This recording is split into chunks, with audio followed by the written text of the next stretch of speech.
और चलिए अब बात छत्तीसगढ़ की खबरों की करेंगे, जहां पर बीजापुर में नक्सलियों की कायराना करतूत सामने आई तो कांकेर जिले की शिक्षा व्यवस्था इतनी दयनीय है कि जिसकी कोई हद ही नहीं है। तो वहीं मोहला मानपुर में जवानों को बहुत बड़ी सफलता हाथ लगी है। तो बिलासपुर के रेलवे की 303 करोड़ रुपए की बिलासपुर उसलापुर रेल परियोजना में एक बड़ी गड़बड़ी सामने आई है। कांकेर जिले के हवेश्वर गांव में धर्मांतरण को लेकर उपजा विवाद थमने का नाम ही नहीं ले रहा। और इन तमाम खबरों के साथ साथ आप देखिए, आपके शहर की कई खबरें होंगी जो आपका रिपोर्टर ही बताएगा। देख लीजिए छत्तीसगढ़ में दिन भर से क्या क्या हुआ। जवानों के ताबड़तोड़ एक्शन से बौखलाए नक्सलियों ने एक बार फिर से कायराना करतूत को अंजाम दिया है। जवानों से बचने के लिए नक्सली आईडी ब्लास्ट और बारूदी सुरंग का सहारा ले रहे हैं। बीजापुर जिले में एक बार फिर से नक्सलियों ने आईडी ब्लास्ट किया है, जिसकी चपेट में सुरक्षा बल का एक जवान आया है। बीजापुर जिले के माटवाड़ा कुटरू सड़क पर माओवादियों के लगाए आईडी की चपेट में आने से एक जवान घायल हो गया। बताया जा रहा है कि गुरुवार को इंद्रावती एरिया में एंटी नक्सल ऑपरेशन के लिए डीआरजी की टीम बाइक और पिकअप से निकली थी। इस दौरान पुलिस माओवादियों के बीच फायरिंग भी हुई। मामला जांगला थाना क्षेत्र का है। घायल जवान की हालत खतरे से बाहर है। उन्हें भैरमगढ़ सीएचसी में प्राथमिक इलाज के लिए लाया गया है। वहीं थाना पामेड़ के उड़ता मल्ला के जंगल में बने माओवादी स्मारक को जवानों ने ध्वस्त कर दिया है। यहाँ से बड़ी मात्रा में विस्फोटक और हथियार बरामद किए गए हैं। नक्सलियों की लाख कोशिश के बाद भी जवानों का ऑपरेशन जारी है।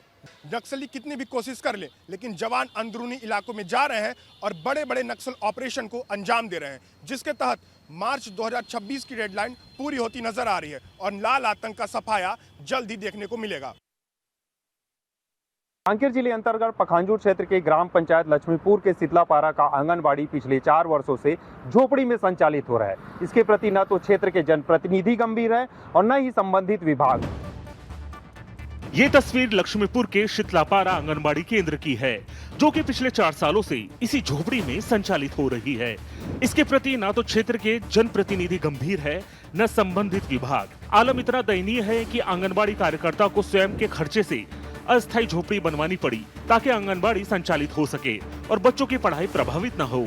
खास बात यह है कि यहाँ आंगनबाड़ी भवन की स्वीकृति है, लेकिन वो भ्रष्टाचार की भेंट चढ़ गया है। पॉलिथीन और बांस पन्नी से बनी अस्थायी झोपड़ी से बारिश के दिनों में पानी टपकता है। एक ही कमरे में बच्चे बैठते भी है और भोजन भी तैयार होता है, लेकिन इन तमाम परेशानियों को झेलना बच्चों की मजबूरी बन गया है।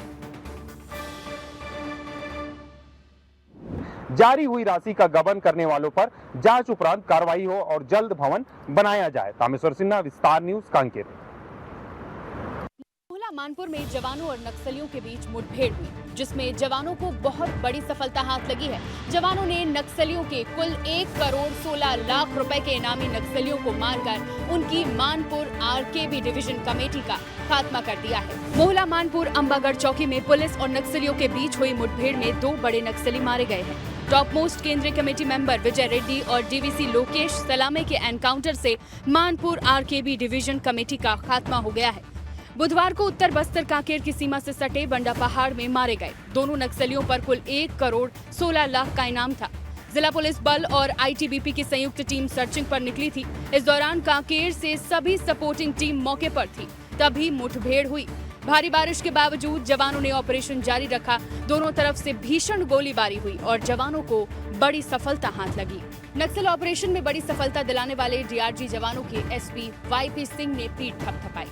विजय रेड्डी पर 90 लाख और लोकेश सलामे पर 26 लाख का इनाम था। दोनों नक्सली AK-47 हथियार लेकर चलते थे। ये दोनों कांकेर जिले के कई इलाकों में लंबे समय से सक्रिय थे, लेकिन अब इनके खात्मे से एक नए सूरज का आगाज होने वाला है।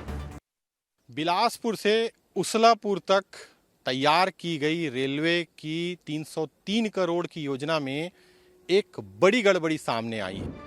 बिलासपुर में रेलवे की 303 करोड़ रुपए की बिलासपुर उसलापुर रेल परियोजना में एक बड़ी गड़बड़ी सामने आई है। जिला प्रशासन ने रेलवे को इस प्रोजेक्ट के लिए कुछ ऐसी जमीन दे दी है जिसका रेलवे के पास कोई महत्व नहीं है, यानी यह जमीन रेल लाइन से बाहर है और रेलवे के अधिकारी इसे लेने से इनकार कर रहे हैं। उसलापुर और ब्रिज के पास बिनोचा कॉलोनी में बना यह ट्रैफिक आइलैंड पूरे देश में चर्चा का विषय है, जो 303 करोड़ रुपए की बताई गई थी। लेकिन बाद में रेलवे ने इस फ्लाईओवर प्रोजेक्ट के अलाइनमेंट को चेंज कर दिया, जिसके कारण न सिर्फ मुआवजा वितरण में विवाद बल्कि बिलासपुर में ट्रैफिक व्यवस्था पूरी तरीके से चरमराती दिख रही है।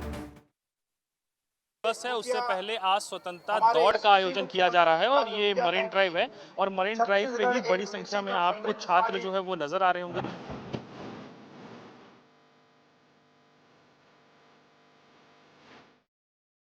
पूरे देश भर में आजादी के पर्व स्वतंत्रता दिवस को लेकर उत्साह देखा जा रहा है। रायपुर में स्वतंत्रता दिवस के ठीक एक दिन पहले स्वतंत्रता दौड़ का आयोजन किया गया, जहां खेल एवं युवा कल्याण विभाग द्वारा आयोजित इस कार्यक्रम में मुख्यमंत्री विष्णुदेव साय शामिल हुए। साथ ही विभागीय मंत्री टंकराम वर्मा भी मौजूद रहे। तेलीबांधा तालाब से भारत माता चौक तक मुख्यमंत्री विष्णुदेव साय ने सैकड़ों की संख्या में स्कूली छात्र और छात्राओं के साथ दौड़ लगाई। रायपुर के सड़कों पर हाथों में तिरंगा लेकर लोग दौड़ते नजर आए। मुख्यमंत्री विष्णुदेव साय ने सभी को स्वतंत्रता दिवस की बधाई दी। साथ ही देश की आजादी के लिए अपना जान न्यौछावर करने वाले स्वतंत्रता सेनानियों को याद किया और स्वतंत्रता दौड़ के माध्यम से लोगों को स्वस्थ रहने का संदेश भी दिया। कांकेर जिले के हवेचुर गांव में धर्मांतरण को लेकर उपजा विवाद अब कम होने का नाम नहीं ले रहा है। 10 अगस्त को दो पक्षों में हुए झगड़े के बाद गांव में आक्रोशित ग्रामीणों ने बड़ा कदम उठाया है। हवेचुर गांव के मुख्य रास्ते पर ग्रामीणों ने नोटिस बोर्ड लगा दिया है, जिससे पादरी और पास्टर की नो एंट्री घोषित की गई है।